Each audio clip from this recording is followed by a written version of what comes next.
A company called Dice Man Enterprises LLC does business as the Blue Light Bar on Station Street has been granted a voluntary dismissal of lawsuits against the city of Chattanooga's Beer and Record Board. Local 3's Abigail Martin caught up with the attorney who represents the company. We have contacted the mayor's office, the Beer and Record Board, as well as the Chattanooga Police Department, but none were able to get back about a comment about this case. Robin Flores, the attorney representing this company, says the Blue Light Bar is winding down and no longer in business.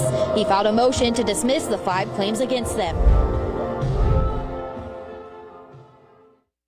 Judge Atherton has granted that without prejudice. The bonds that we paid into court are to be returned, to the corporate client, less the court cost, and we're done. Flores says the City Beer Board was pursuing 5 claims against the corporation, like not reporting a disturbance by a landline telephone, operating a disorderly bar, and disorderly place. Flores claims the Blue Light Bar was targeted and that the cause was racial in nature. It's very clear that the city was, for whatever reason, and our position was that because it was a black clientele, that's what their problem was.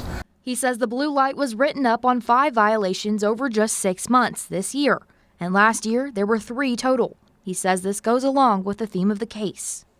They just kept coming over there and writing them up for anything. Flores says the ordinance which Blue Light was accused of violating, not reporting a disturbance, does not specifically mention it has to be done by landline.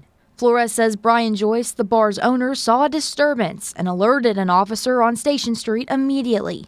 He says other violations that were claimed to have happened at the bar happened on the street. You need to tighten up your ordinances. You need to make sure you apply them fairly and equally to everybody.